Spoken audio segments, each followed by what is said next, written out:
रामनगर थाना अंतर्गत सूजाबड़ डोमरी रोड रविवार की रात हुई दुर्घटना में घायल दोनों युवकों में एक की इलाज के दौरान एक की मौत हो गई। जानकारी के मुताबिक रविवार की रात सूजाबड़ डोमरी रोड पर दो बाइक की आमने सामने जबरदस्त तरीके से एक्सीडेंट हो गई थी, जिसमें दोनों बाइक सवार बुरी तरह से घायल हो गए थे।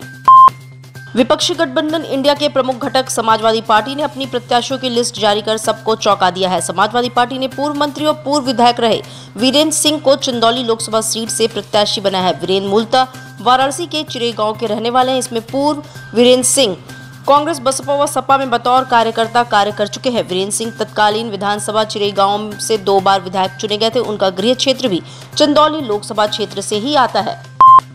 लोकसभा चुनाव को लेकर सभी राजनीतिक पार्टियों की निगाहें पीएम मोदी के संसदीय क्षेत्र वाराणसी पर टिकी हुई है। इसी बीच वाराणसी पहुंचे आजमगढ़ सांसद दिनेश लाल यादव निरहुआ ने अखिलेश यादव पर बयान देकर सबको चौंका दिया है।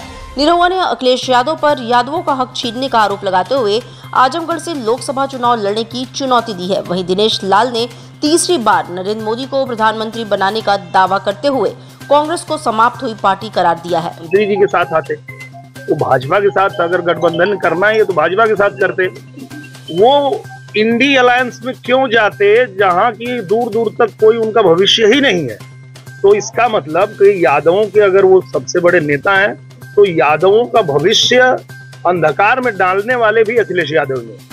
एक सवाल और निरहुआ जी, जो राहुल गांधी की भारत जोड़ो न्याय यात्रा है उसमें ये खबरें सामने आ रही हैं कि अब अखिलेश यादव भी उस यात्रा में नहीं शामिल होंगे। कहीं न कहीं वो टकरार है वो साफ तौर पे देखने को मिल रहा है। क्या लगता है कांग्रेस अब अकेले बचेगी उत्तर प्रदेश में? कांग्रेस कब की खत्म हो गई है, कहाँ उनका कुछ अस्तित्व ही नहीं बचा है।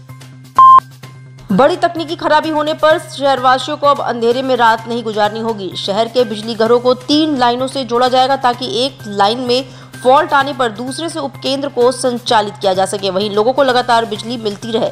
बिजली घरों को अतिरिक्त स्रोतों से जोड़ने पर 267 करोड़ रुपए खर्च किए जाएंगे। काम के शुरुआती दौर में रिंग मेन यूनिट के जरिए पहले 2 स्रोतों से जोड़ा जाएगा। इस पर पूर्वांचल डिस्कॉम ने काम शुरू कर दिया है। मां फाउंडेशन संस्था की ओर से बांसवाड़ा स्थित होटल में कार्यक्रम का आयोजन किया गया। इस दौरान छत्रपति शिवाजी व आरएसएस के दूसरे सरसंचालक सदाशिव गोलवरकर की जयंती मनाई गई। इस दौरान दोनों महापुरुषों के चित्र पर माल्यार्पण कर श्रद्धांजलि दी गई। साथ ही व्यक्तित्व कृतित्व की चर्चा की गई। मुख्य अतिथि सोहन लाल ने कहा कि आज का दिन बहुत ही गौरवशाली दिन है। छत्रपति शिवाजी और सदाशिव गोलवरकर की जयंती है। शिवाजी महाराज ने जीवन पर्यंत मुगलों के साथ संघर्ष किया और हिंदवी राज स्वराज की नींव रखी। के जन्म जयंती पर मैं ये कहूँगा कि जो संघ कार्य है वो ईश्वरीय कार्य है। और ईश्वरीय कार्य क्यों है ऐसा उन्होंने क्यों कहा,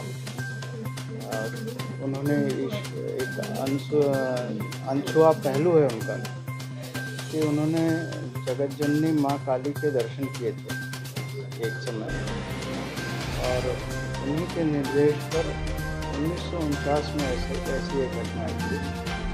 और उन्हीं के निर्देश पर 1950 के बाद से कार्य आगे बढ़ा और बहुत तेज़ी से कार्य आगे बढ़ा। और इसीलिए उन्होंने संघ कार्य को ईश्वरीय कार्य के रूप में समझा।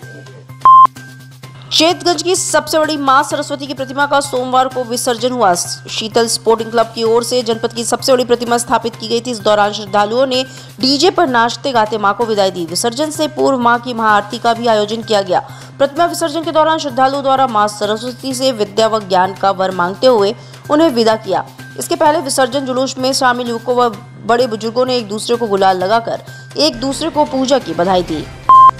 उत्तर प्रदेश की योगी सरकार वाराणसी में उनके जन्मस्थली सीर गोवर्धनपुर में भव्य और आधुनिक म्यूजियम बनवाने जा रही है। इस म्यूजियम का शिलान्यास प्रधानमंत्री नरेंद्र मोदी 2 दिवसीय यात्रा 22 से 23 फरवरी के मध्य वाराणसी के प्रस्तावित दौरे में कर सकते हैं। करीब 4000 वर्ग मीटर में बनने वाले म्यूजियम की लगभग लागत 24 करोड़ है। संत रविदास जी की विरासत, उनका जीवन, शिक्षाएं और रचनाओं को सजीव चित्रण करने वाला संग्रहालय होगा, जो उनके संपूर्ण जीवन और दर्शन के बारे में बताएगा।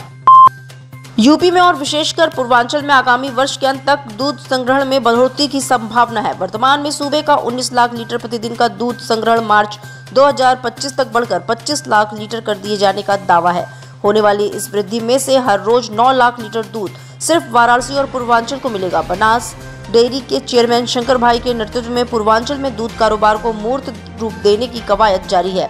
उनका दावा है कि पूर्वांचल में करखियाओं में स्थापित बनारस काशी संकुल दुग्ध व्यवसाय में सहकारिता का नया अध्याय जोड़ेगा। आगामी 23 फरवरी पीएम नरेंद्र मोदी इसका लोकार्पण करेंगे।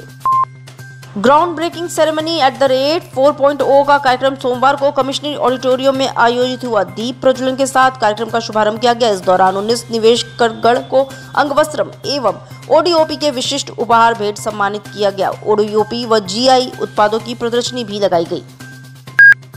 लुलु ग्रुप इंटरनेशनल के चेयरमैन और managing director MA Yusuf Ali ने कहा है कि भारत के सबसे बड़े मॉल का लखनऊ संचालन के बाद अब प्रदेश के अन्य जिलों में भी लुलु मॉल खोले जाएंगे। राजधानी लखनऊ के इंदिरा गांधी प्रतिष्ठान में आयोजित ग्राउंड ब्रेकिंग सेरेमनी 4.0 के अवसर पर दुबई से पधारे यूसुफ अली ने बताया कि उनकी कंपनी की ओर से बहुत जल्द वाराणसी, प्रयागराज, अयोध्या और गोरखपुर में मिनी शॉपिंग मॉल खोले जाएंगे।